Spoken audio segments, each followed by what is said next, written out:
Hello, everyone. My name is Ole Kagan, and I'm the Community Engagement Coordinator with LA County Library, and I welcome you to Work Ready Civilian Careers in the Fire Department. Before we get going with today's event, I'm going to take care of some housekeeping, do the land acknowledgement, and tell you a little bit about Work Ready. So, if you can hear me and see the slide on the screen, then you're good to go. However, if you're having trouble hearing me or seeing the slide, do let me know in the chat, and I will do my best to assist. If you'd like to listen to this presentation on the phone, you can do that by calling 1-669-900-6833 and using the access code 879-2225-0848 and the passcode 123123. Additionally, automated closed captioning is available on Zoom in case you'd like to read along with the presentation. To enable that, you would press the CC button in your Zoom window. Now, you may have noticed that the mics and videos for attendees of the program have been disabled, and that's so that everyone can focus on our panelists for today. We do, however, welcome your questions and comments. You can put your questions at any time during the panel in the Q&A box. That's the one with the two speech bubbles. And then comments can go in the chat. All right. Now, let's go on to our land acknowledgement. The County of Los Angeles recognizes that we occupy land originally and still inhabited and cared for by the Tongva, Tataviam, Serrano, Kizh, and Chumash peoples. We honor and pay respect to their elders and descendants, past, present, and emerging, as they continue their stewardship of these lands and waters. We acknowledge that settler colonization resulted in land seizure, disease, subjugation, slavery, relocation, broken promises, genocide, and multi-generational trauma. This acknowledgement demonstrates our responsibility and commitment to truth, healing, and reconciliation, and to elevating the stories, culture, and community of the original inhabitants of Los Angeles County. We are grateful to have the opportunity to live and work on these ancestral lands.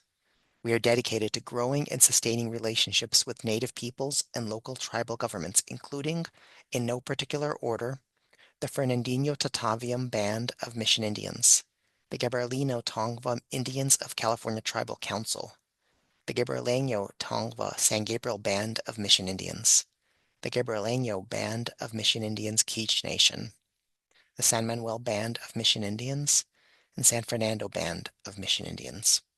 To learn more about the First Peoples of Los Angeles County, please visit the Los Angeles City County Native American Indian Commission website at lanic.lacounty.gov. All right, let's go on, and I will tell you a little bit about the Work Ready program, and then we will start our panel. So, Work Ready began in December of 2020 with the library lending laptops and hotspots out of 20, now 27 library locations, and presenting virtual events just like this one on a range of work-related topics in order to help people get a job, improve their work situation, and plan a more sustainable career path. To see over 50 of our past events, you can head over to our work and career playlist on our YouTube channel. And if you'd like to learn more about our virtual or in-person events, you can head over to lacountylibrary.org and tap the events button on the top right-hand side. That'll give you all the events, the in-person events for kids, teens, adults, or older adults. And if you're just interested in virtual events, you can hover over that events button and get a little drop down, hit virtual programming, and you'll see all of our Zoom events, just like this one. Also for all ages and all absolutely free. And now, it's time to get started with work-ready civilian careers in the fire department. And to do that, I'm going to introduce our speakers, or I should say our panelists for today. Hector Gallo is a field fire equipment mechanic with the LA County Fire Department, having served with LA County for the past 12 years. Currently, Hector takes care of 6 stations and 1 camp, a total of around 40 pieces of equipment. Prior to working at LA County, Hector worked for KME, a fire truck manufacturer. He received his training from Citrus College, where he completed the diesel program and the heavy truck classes. Welcome, Hector. And our next panelist is Brian Boatling. He's a utility truck driver with Los Angeles County Fire Department, where he has served for the past 29 years. He currently works Utility 10 out of Fire Station 166 in the city of El Monte. Welcome, Brian. Hello, everyone. How are you guys doing? Good Pretty morning. good. Good morning. Thank you for joining us for this panel here to share with the folks out there about your jobs. Um, as you know, many people think of the fire department, they just think of firefighters, but we know that there's so much more supporting the mission of the fire department. And I'm personally curious and excited to learn more about your jobs, and I know the folks out there are as well. I do want to remind people before we begin that this is being recorded and will be posted on our YouTube channel. So if you need to miss any part of the panel, if you need to skip out a little bit early, don't worry, you'll be able to rewatch this in the future. All right, let's get started. First of all, can you give a little bit more of an introduction to yourself and tell us what your job is and kind of like what you do on a day-to-day basis? Hector, if you'd start. Sure. So my name's Hector, and I've been a mechanic for Los Angeles County Fire for 12 years. Um, I started in the shop. So when I got hired, we have a shop in East LA. I was there for about three and a half years, and then I was able to bid a spot in the field, and I've been in the field ever since.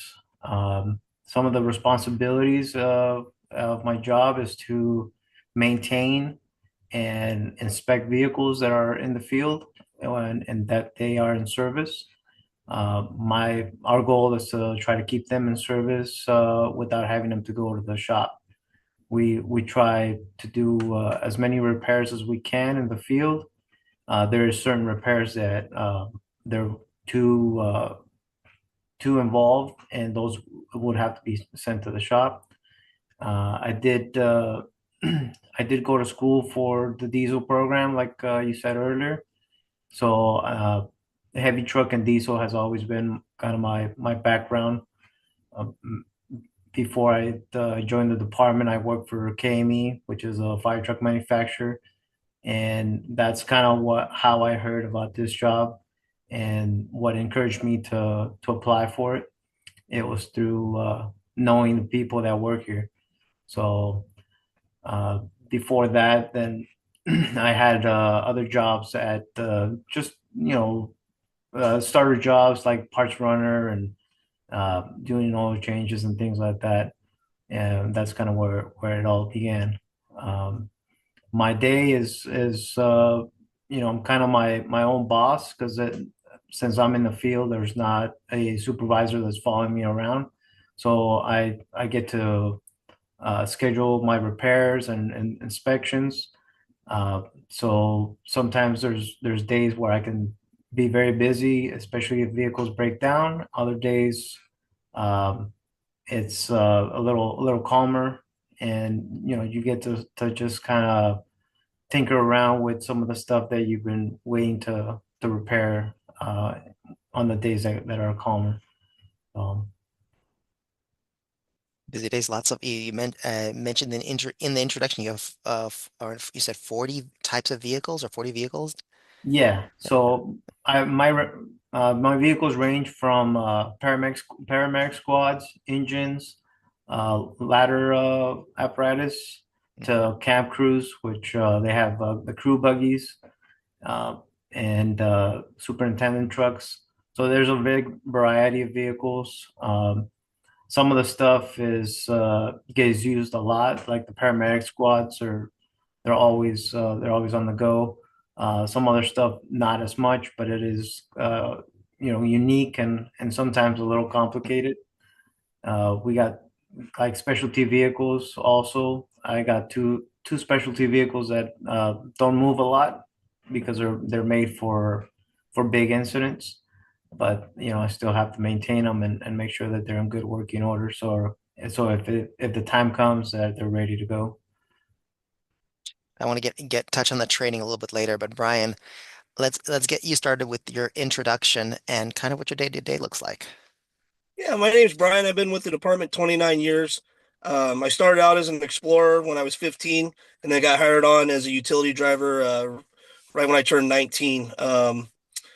Our days kind of vary. We're kind of like Hector said, we're our own boss.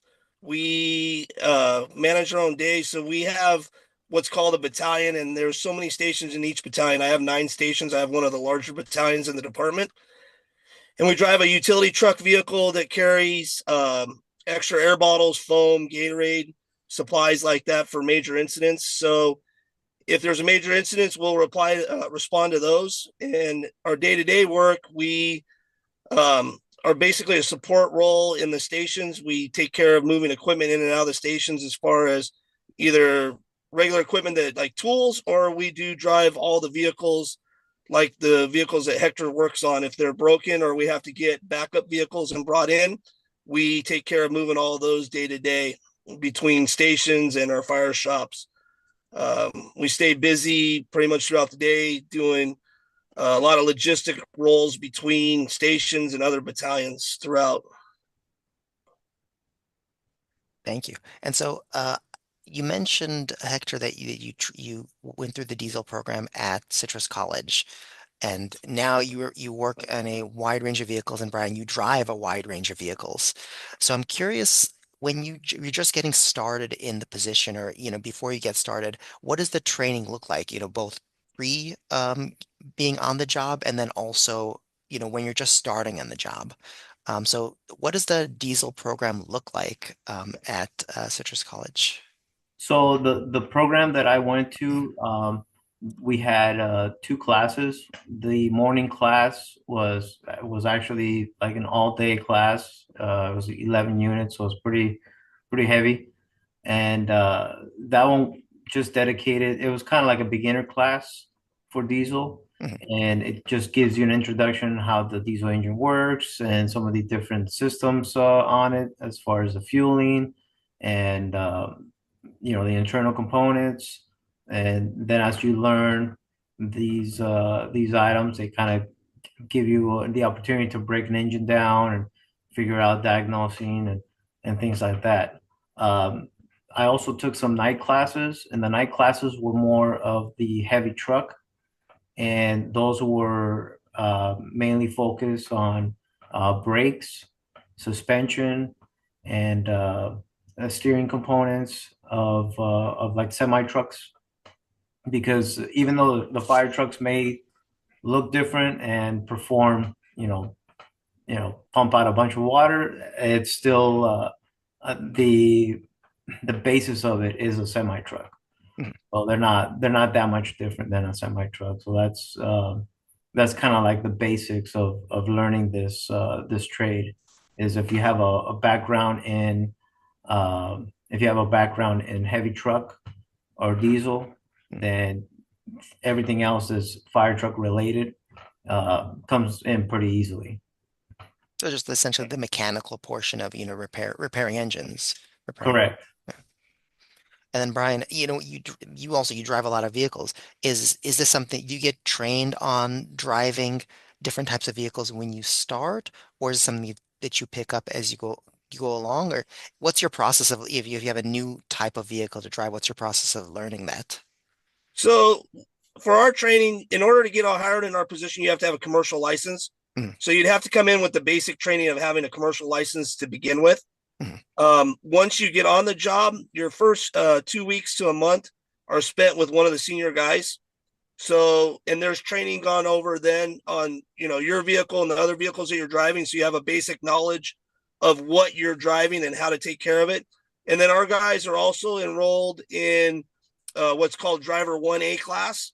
So Mhm. the driver 1A class goes over the basic operations of the vehicles, how the pumps work, how the lights work, how to do the checkouts. And then as the specialty vehicles come up, there are certain people that would be able to, like we have big command trucks. So there's about 4 or 5 guys that can train different people on how the different command trucks are set up, how they're worked, how to take care of them, and all that stuff. And at this point, are you one of the people who trains new drivers? Yes, I am. So uh, let me kind of get wider out. I want to know what are the most interesting and the most challenging parts of your work.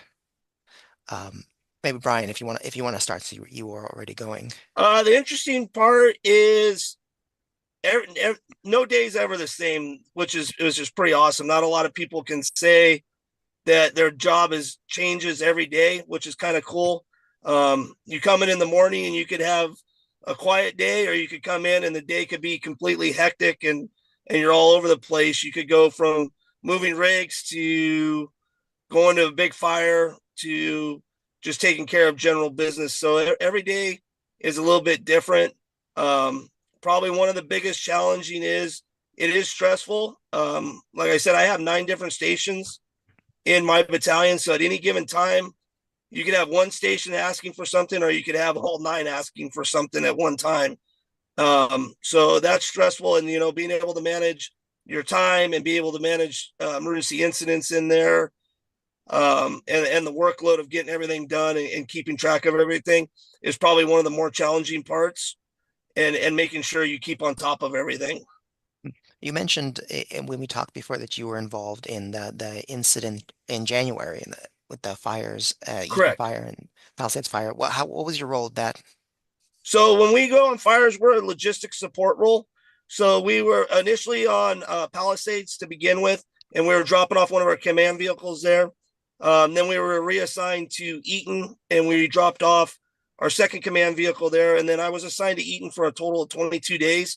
And it was a logistics role as far as air bottle support, foam, and then support as the incident began to change to get supplies as they were starting to mark lots and stuff like that.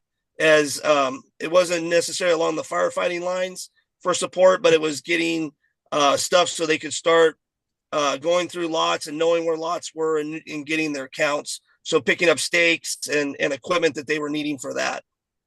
It just adds a little bit more variety to what you do on a day-to-day basis as well. Right. Yeah. We get pulled in a lot of different directions at a lot of different times.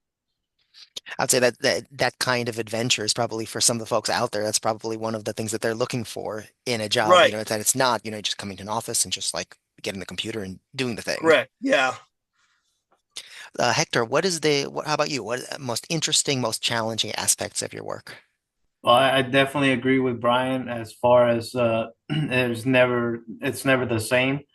Um, just like he has to take care of all these stations. On the vehicle repair side, there's items that break that you wouldn't think they would break. And it's just the vehicles get put through some extreme circumstances, and we as a mechanic we get to see a lot of the stuff that even though it's very similar to a semi truck, it's things that break that normally wouldn't break on a semi truck, at least not in the short term. So that definitely keeps a day exciting, and like Brian said, it's very easy to have a day where you come in and you might get a call from one station that one thing's broken. You go and you take care of it, or you come in and 2 or 3 stations are calling you, and then maybe somebody else breaks down and they're in the middle of the road. And so it's definitely very dynamic, and it could be very, very stressful. But at the same time, it's very rewarding also, to be able to know that your job is making their job easier or better, and to be able to go out there and help people out, and to know that you kind of you contributed to it. It's a good feeling. So you both mentioned a little bit of stress. That's part of the job, and that makes sense. How do you guys deal with the kind of work-life balance? How does that look like in your jobs? Uh, I try to switch the job off as soon as I get home. That's not it doesn't happen all the time. I do keep my phone with me in case any of my stations need assistance. Sometimes we can be on call, and that's a 24-hour shift. So, I can get a call from somebody in the desert or and or somebody in the at the basin. It doesn't matter if somebody's broke down and we got to respond. Uh, I keep my phone on me to answer my stations because a lot of the times it could be a simple problem and we might be able to fix it over the phone, and then there's no need for them to either switch to a reserve vehicle or even call another duty mechanic. Um, but I try to keep that balance. If I'm able to get to my phone, I'm able to do it. If not, then I take care of my house, my kids, my wife. Make sure that they are taken care of first. Mhm. Once I'm off of work. It's But mostly 8 hour days, and then and sometimes on call, sometimes additional work as needed. correct. Right? So How is it for you? Yeah, I'm pretty much along the same lines. We have days where we get called back in from home, which puts a little toll on the family at home. They've gotten used to it over the years, but still, it's not fun for them when you're at home and you got to come back in. But try, like Hector said, try to shut it off when you get home and be able to deal with family. I have a 17-year-old daughter and a wife, and try to enjoy my time when I'm home. And but I'm also the same thing. I'm available via my phone when I'm not at work for certain things, and be able to try to take care of business and just try to manage it. When you got to take a couple of days off, is try to take a couple of days off and do something fun for the family and log out a little bit and keep busy with them. But works work too. It's a priority, and it's we have important jobs, and you got to be able to figure that out too as far as the time frames and stuff. So speaking of important jobs, and I feel like, I mean, with the fire department especially, there's so many important jobs. I mentioned earlier that many people, when they think of the fire department, they think of firefighters, maybe like EMTs. And I'm curious, uh, what who are the non other like, you guys are non-firefighter staff, civilian careers. Um, who are the other non-firefighter staff that you work with on a regular basis, and who do you think has the most interesting jobs? so I always think of the fire department like a big machine. Hmm. And there's when people call 911, the engine shows up, the paramedic squad shows up. Brian and I don't show up, but we support that role. In within the fire department itself, there we also have electricians, we have plumbers, we have construction maintenance personnel. They take care of all the facilities. Um, anything that has to do with the fire station itself, they take care of. We also have procurement personnel that is in charge of ordering equipment and supplies and things like that. And we have warehouses, so we have warehouse people, and we have helicopters, and we also have helicopter mechanics. So I feel like the helicopter mechanics are that's kind of an interesting job too, because helicopters can't pull over to the side of the road, so I'm sure their job is a lot more stressful than mine. But it is a big machine, and it takes everybody's effort to be able to have that vehicle show up, have the supplies, have the personnel to be able to do that job. If you were living another life, helicopter mechanic? Maybe I like my job though. Ryan, how about you? What's an interesting job in the fire department? If you were living another life, what would you want to do? Um, like our heavy equipment guys that drive our big dozers, bulldozers, and equipment like that. I could see having some fun with that. They get to have a good day, and they get to tear stuff apart, push some dirt around. They seem like they're usually pretty much having a lot of fun when they're doing it. I mean, they have a lot of stressful situations where they're cutting line on big fires and stuff, but and they tear down some buildings and stuff like that. they seem like they get to have a little bit of fun with that. So I could see doing something like that would be interesting, another avenue. And the two of you also interact and kind of work together. Correct. What does that look like? We both support each other. Obviously, if Hector needs something equipment wise or help, we're there to help him get it to him. And if Hector's not able to fix it, or one of the guys that Hector's works with, we're the guys that have to try to get it to wherever it's going if we can possibly get it there. And Hector takes care of us too because he keeps our trucks running. If Hector wasn't working on our trucks, we'd be in deep trouble. And then if we do get a situation where a vehicle is down and the parts are in the shop or something, a lot of times Brian will swing by, pick them up, bring us to us, and then that keeps the downtime of the vehicle to a minimum. And not only does it keep it to a minimum, then they don't have to switch over to a reserve vehicle, which in the long run is the best case scenario. I want to take a little bit of a detour here because I do want to cover like, who are the ideal kind of what are the ideal qualities for folks who are in your roles. But I do want to ask, and I know this is an important question for some folks out there, is what is the pay range for a mechanic and then also for a utility driver? For mechanic, we're around seven to maybe $8,400 gross a month. Mhm. There is incentives to make a little more money as far as if you have ASE test, which is the Automotive Service Excellence Test. If you have all your vehicle or the trucking tests and some of the automotive ones, you get additional money per test. Also, I'm required to have a commercial driver license, just like Brian, except mine is one step lower. It's a Class B. But if I do get a Class A, that is also additional money. So yeah, I mean it's there's opportunity to do overtime. That's not guaranteed always, but it's not too bad, the money wise. Yeah, our top step right now is right about 5,100 a month, 5,200 a month. We also do have some bonuses for the guys that have their Class A driver's license, which means we're allowed to drive the really big stuff. Um, we're working on a couple other bonuses as we speak right now, but we don't have as many bonuses as like the mechanics do. The other thing we like Hector said is there's overtime for incidents and stuff like that or special projects, so that helps out also.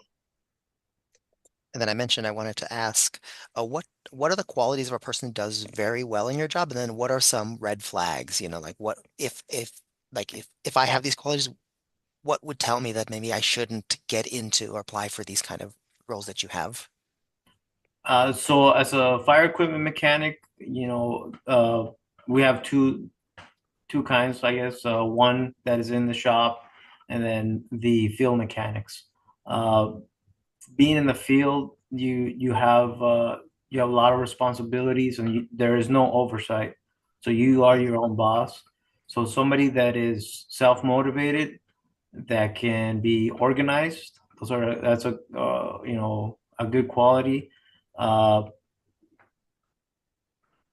Communication skills to be able to talk to your stations and the personnel. That's very important. Red flags would be somebody that maybe is a procrastinator, lets things, kind of lets things slide or wait till the last minute, uh, because we're not in a position to wait too long for a repair or a breakdown to happen. We kind of need to know and catch it before it actually happens. Um, so yeah, I think somebody that's self-motivated, organized, can do very well, and just have a little bit of love for the job and some and passion. Hmm. Before you said it, I was thinking you got to be organized because I can't imagine like things falling by the wayside, and that means that a truck doesn't get repaired. That means people can't do their jobs. Yeah, so you got to be able to prioritize Obviously, if I get 2, 3 calls in a day and one vehicle is broken down in the middle of the street, I'm not gonna go take care of the one that's still in service at the station.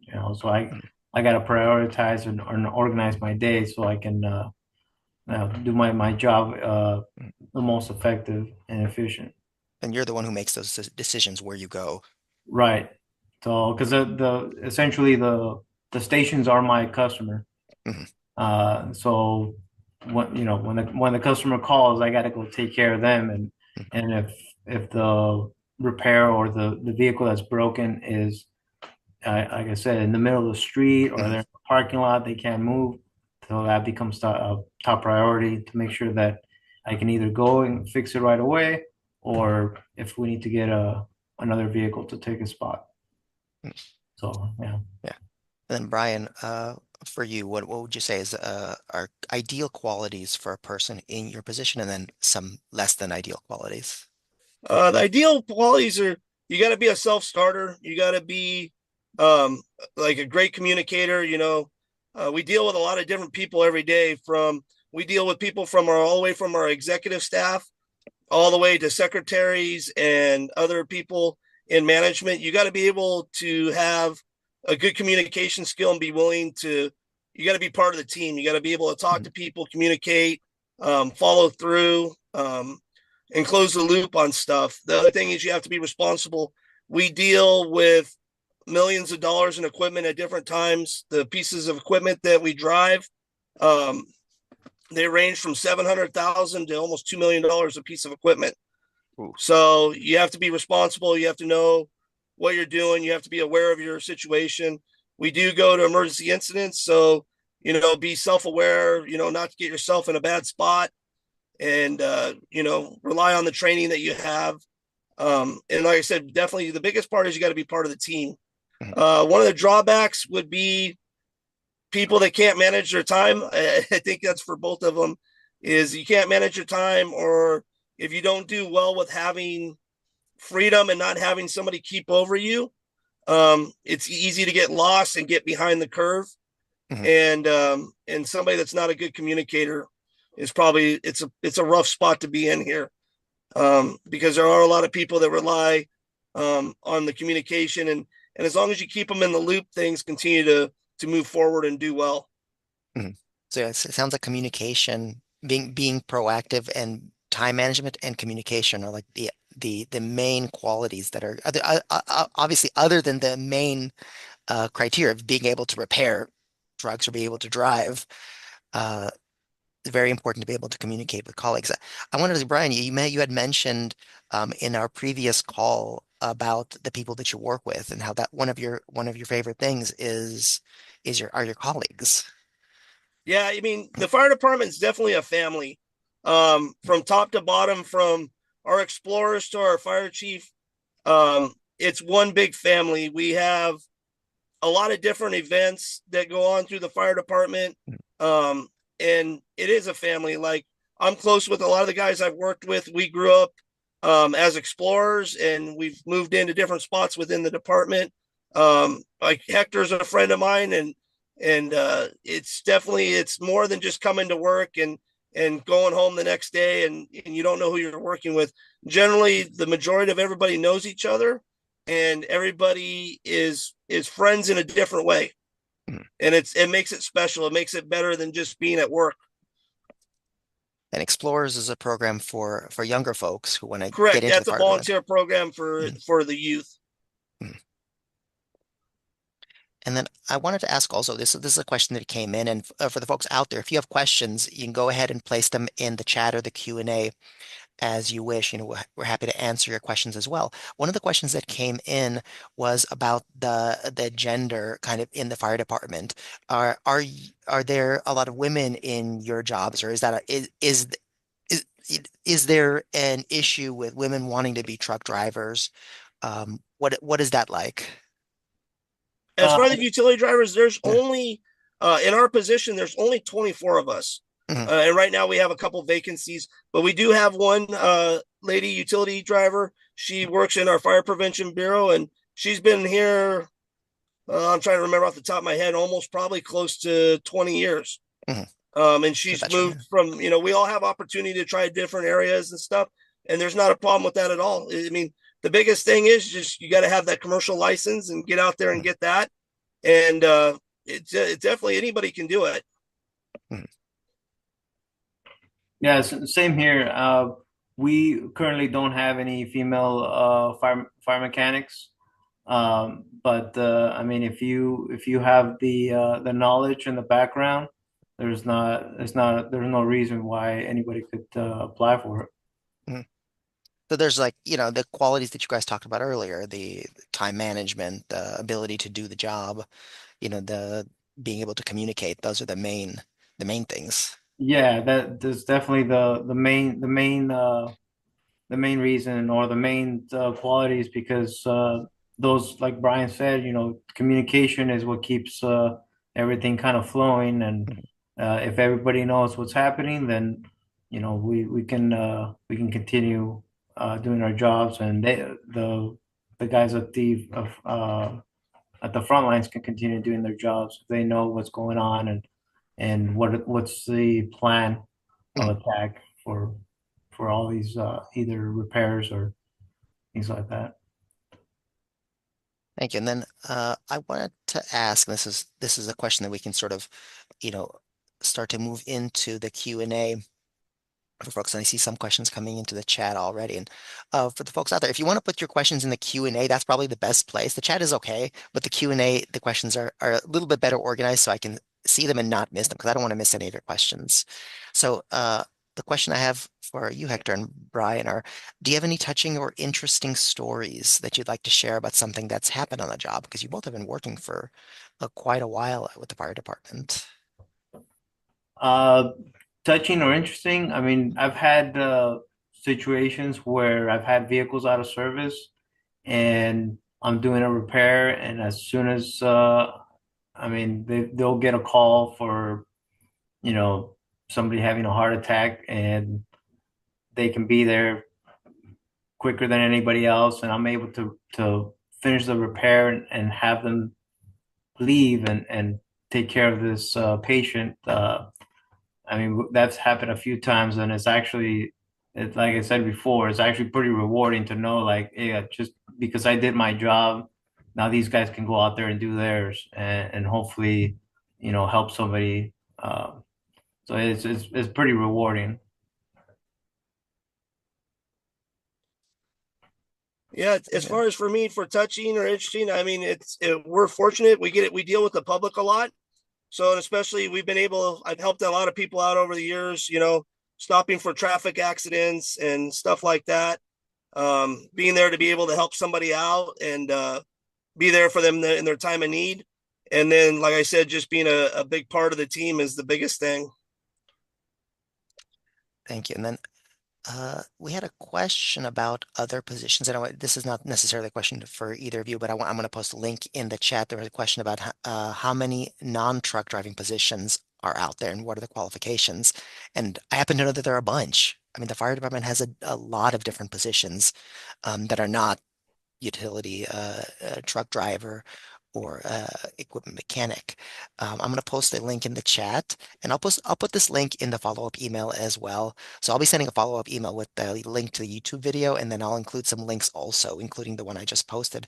And that's to different positions within the fire department. And when you go there, you can also see the qualifications for those jobs. So let's move into some of this Q&A here. And we covered this already a little bit, but how long is the schooling or training for each of your positions, and did you have to get a degree? So Brian, go ahead and get started.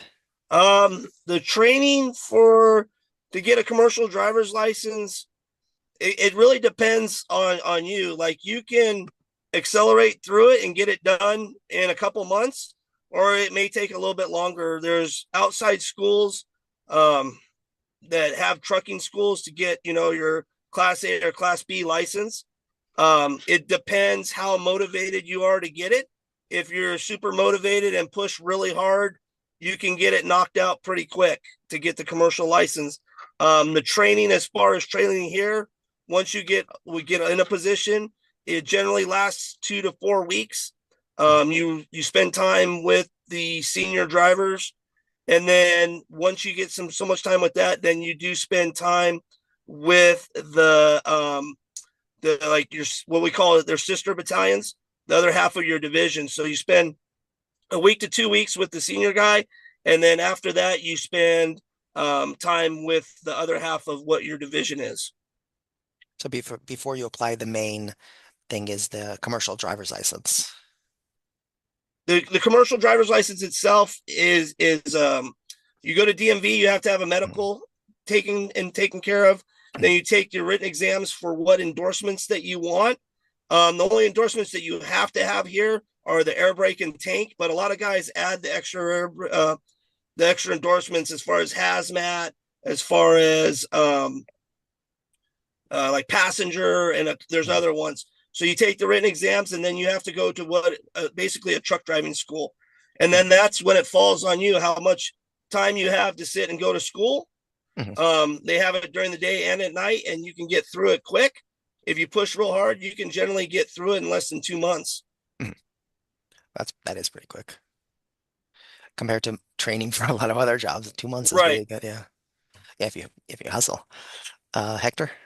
So for me, the citrus program was roughly about 2 years. If you want to start from like I already kind of knew some of the items that were getting taught because I worked in other shops before.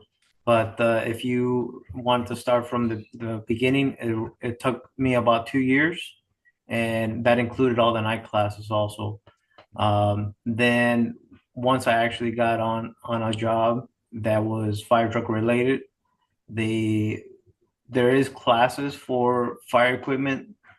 Most of it are back east because most of the manufacturers for the pumps and the valves and lighting and all that is everything's back east, like in Ocala, Florida, Nescahoning, Pennsylvania, places like that. So it's a little bit more difficult to get that training. So we actually, as you start in the department, if you have the trucking background, you still, like Brian said, you'll have like a senior mechanic, and you'll be under that person for roughly about a year, learning the ins and outs of the fire truck part of the vehicle. But a lot of it too is just on the job training. There's a lot of things that you got to do research on. Mhm. You know, if you don't understand maybe exactly how something works, you have the principles of it, but you want to know exactly how it works. You know, you're calling the manufacturer, talking to somebody in the technical support, and you kind of train yourself on that.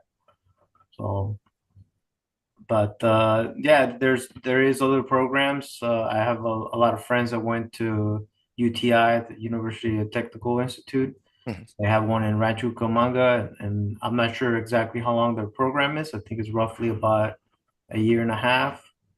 But that also has the diesel program, and sometimes they even have a gasoline engine component. And yeah, I mean that program helps you get your ASE certifications also, and again, just on the job training after that. So What is that's I think you mentioned it earlier. What does ASC stand for? automotive service excellence. Automotive Service. I'm going to write that down also because I'll put that in the follow-up email as well. Yeah, and that's a certification that's known nationwide. So there is also certifications for emergency vehicles. Um, and there's one for specifically for the California, and then there's one that's also nationwide. Most of the time, like I said, that type of training that's more in depth on the fire truck side, a lot of the classes are back east. Mhm. And then somebody had asked also for, I think this is also, and you guys have covered this before, which commercial license do you need in order to become a utility driver? I think I remember for you, Brian, I think was it Class C? No, it's a class. You have to have a minimum of a class B Class B? with tank and air brake. Yeah. Mhm. We prefer most of the guys. We're getting to the point where we prefer most of the drivers to have class A because we do have some class A vehicles that we're having to be able to move. So, but the minimum to get hired is a class B with tank, and air brake endorsements. And for Class A, the training you said was you said could be as little as 2 months, or is that a little bit That's more? for both an Yeah. A or a B. You're looking at about the same time frame. Hmm. Hector, you're It's gonna. just a different vehicle that you're driving for the test. The tests basically equate out to the same. Class Hmm. B, you're looking at a single unit vehicle that's a little bit smaller. A Class A vehicle, you're looking at something that's a tractor trailer, Hmm. Just a little bit more. bigger. Yeah, Yeah. Same thing with us. Are the requirement is a Class B with air brake and tanker. And if you do have your Class A, you actually get a bonus for having a Class A. Thank you. So let me see. I think I got a couple other questions. Can you? Oh, I see. What is the difference between medium and heavy truck driver? Is that A or B license? it is. Our medium truck drivers are all in operations right now. We do have three heavy truck driver positions within the fire department, and they are at our shops. They work with Hector and the repairman. And the heavy truck drivers, I mean, this is essentially you're just driving the bigger vehicles, or you're moving things Well, on that site was there. in the old days. Yeah, that was the theory Mhm. behind it.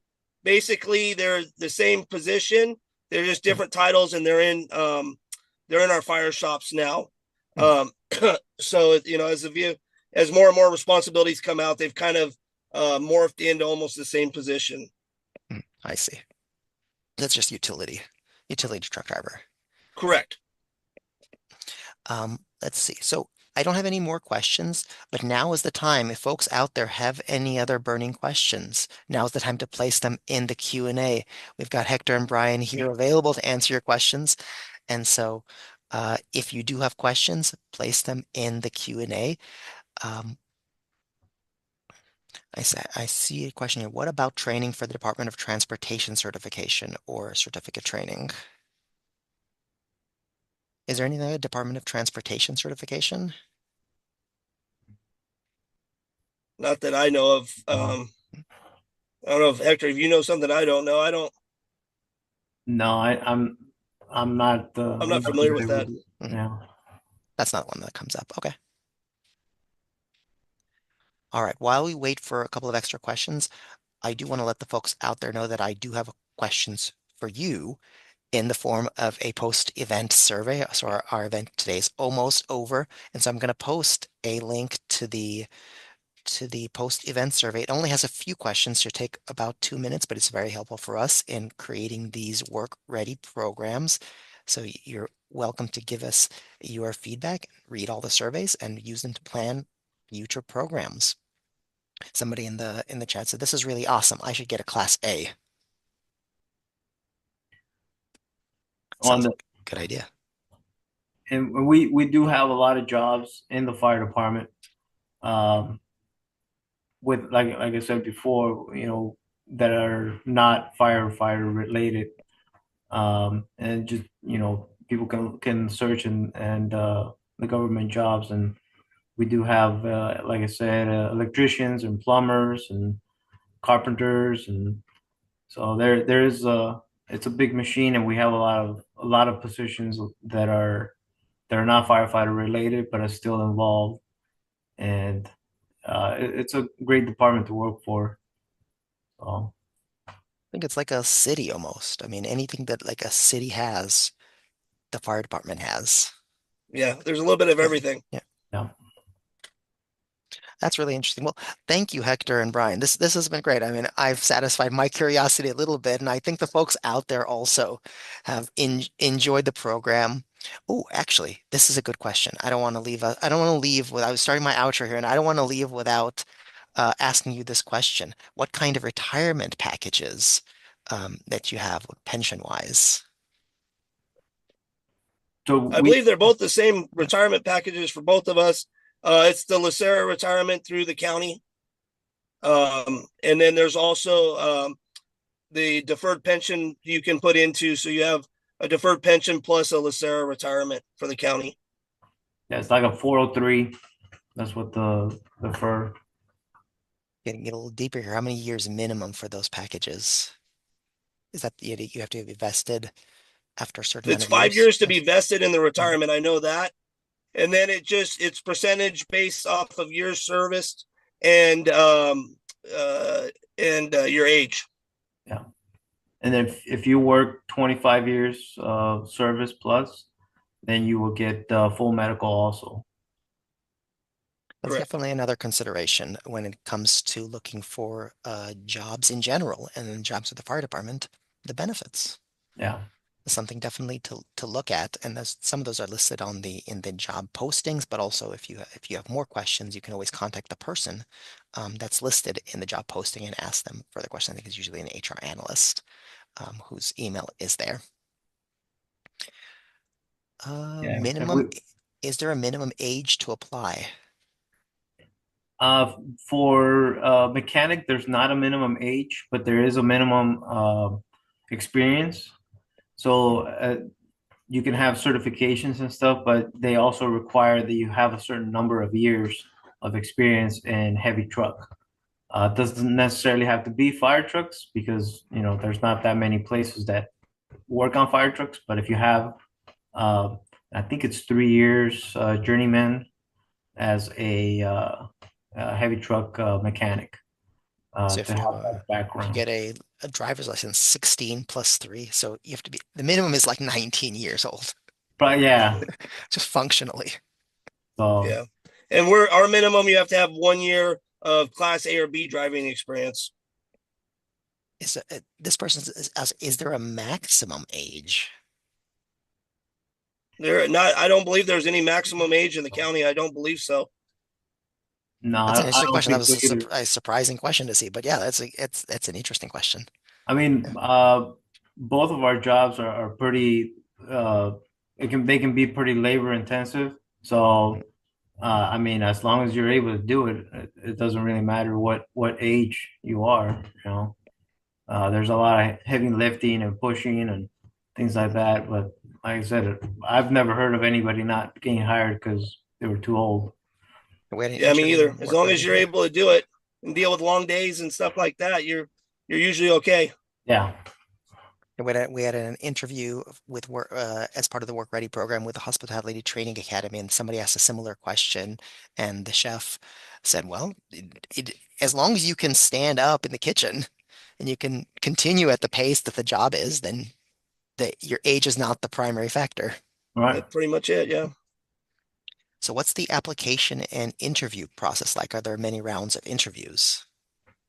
So for mechanic, you apply and then you get an invitation to take a test. And so the test is very mechanical.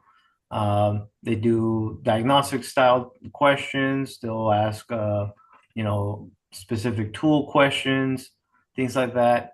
Once you take that test, then a few weeks later you'll get an interview, and depending on how you did on the test and how you did on the interview, they tally up the points, and then you'll get put in a band. And So that test is that's a written exam. that's a written exam, correct? Mhm. Once you get put in a band, you could be in band one, two, three, four, depending on how many people applied. And obviously, the better you do, the higher band you're going to be in. And then once they have a good list of people, then they'll pick people from the band, from one of the bands, and then they'll give you an additional interview. And if everything works out well, then you'll get an invitation for employment. Hmm. Brian, is this similar for a utility truck driver? We're basically the same. We have a written exam that's based off of a written exam and work experience. And then once you pass that, you're banded just like the county exams 1 through 5. And then you'll have an interview with a panel from that specific battalion or that area. And you will have an interview. And once that goes through, you will sit down, and there could be a possibility where they have you come in with the assistant chief of that area afterwards. Hmm. Once you're selected, you'll go through a medical and a background, and then you would start training. And then somebody asked a little bit more a question about your schedules. So Hector, you and I were talking earlier about your schedule. Yeah. Uh, So I have a 980 schedule.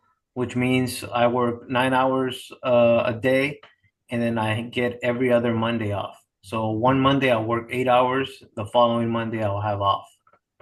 So that's pretty much the mechanics, all the field mechanics and the shop mechanics have the same schedule. They'll either pick a Monday day off or a Friday day off. As far as utility drivers, we have it's kind of split up. We have a lot of guys on 540s, which are 5 days a week for 40 hours. And then we do have some guys on 980s. So you can have either schedules. A lot of the senior guys are on the 540 schedule because we're around more and with training and trying to take care of the other extra responsibilities. Mhm. Thank you. Yeah, the Q&A just started it sort of picked up once people started asking questions. More people started asking questions. So I'm going to give it just another second to see if anybody else has any other questions before we end the session here. Okay, you said you guys are on call 24 hours occasionally. Is that once a week? For mechanics, no, it's typically twice a month, Mm, and it rotates. Sometimes it could end up on a weekend. Sometimes it'll be on a weekday. If it's on a weekday, then usually your after hours doesn't start until 5 o'clock, and then you're on the clock until 7:30. Uh, you get paid standby time, and then for if in that period of time you get called, you get a minimum of 4 hours overtime, mm, which turns out to be pretty good if especially if the call is close to home because you can go and still get 4 hours paid. mm. Uh, when we are assigned to fires, we are assigned 24 hours. So, like Brian said earlier, when he was assigned to the fires earlier this year, he was there for 22 days, and that means he's there for 22 days, 24 hours a day. Mhm.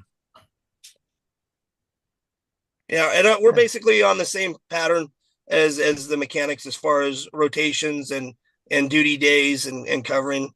Unfortunately, there's less of us than there are of them, so it kind of works out a little more frequently. But you also can have other guys cover for you if you have stuff going on and whatnot to make stuff work. Thank you. Let's do a few more questions. I think we got a couple more came in and then we'll call it a day. So the first question is, so we got like three more questions here. The first question is in terms of background, and you may not be able to answer this, maybe an HR question, and that is if somebody has a criminal background or if they've expunged a felony or whatever it was, are they still qualified to apply? So, It just depends. yeah, I Yeah, it's mean, probably a better a question to ask HR. Yeah. yeah, I mean, one of the things that my background investigator said is they're not looking for perfect people. Like Mm, people have made mistakes in the past, and they're looking for, hey, you're not doing this anymore. Like mhm, if you did something, you made a mistake, you something happened in your past, it's it's been sponged or it happened a long time ago. As long as you disclose it that something happened, the because people will find out. They still got to mhm, do a background check. They're not looking for perfect people. Like you don't have to be a perfect citizen, but you do have to not be doing the you know, same things you were doing a long time ago now. mhm. That's really what their main thing is. It's like as long as if you did something and you clean up your act and you're good, and there's no problem. That doesn't mean you're not gonna get hired. Mhm. That's a good stance on principle.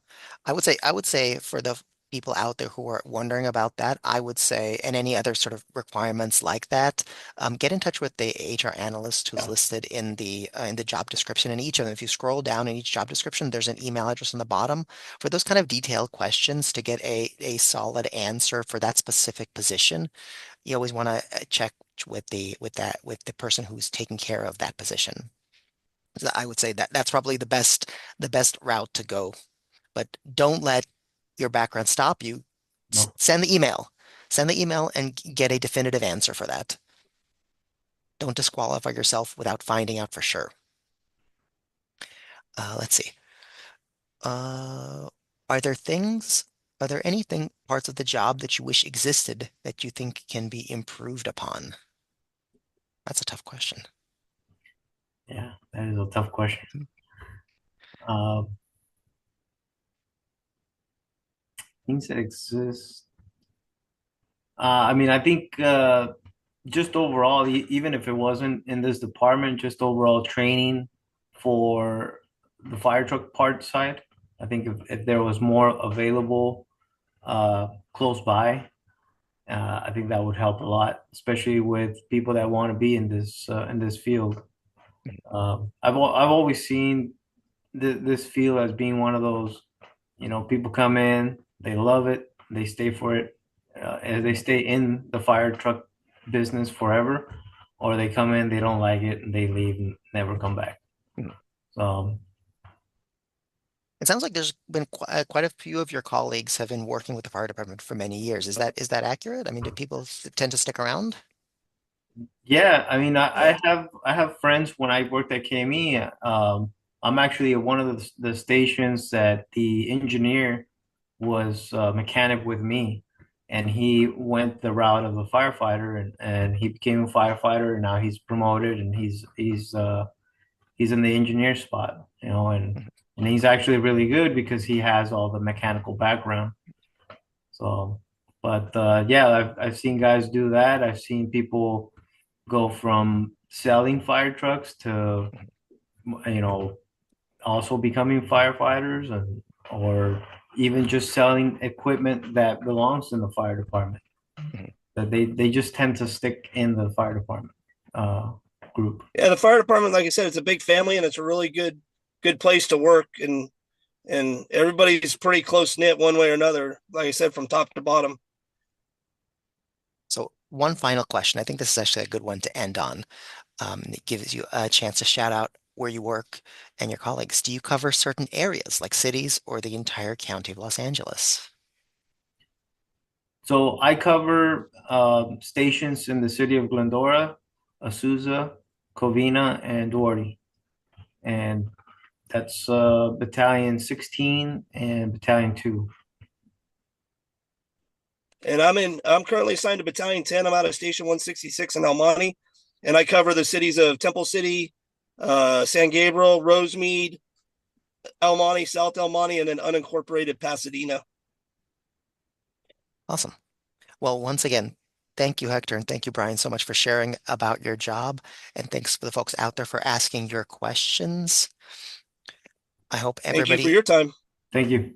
sure thing. I hope everybody has a wonderful day. Take a second to fill out our post-event survey, and we will see you next time. Take care and be safe. Thank you. Bye bye.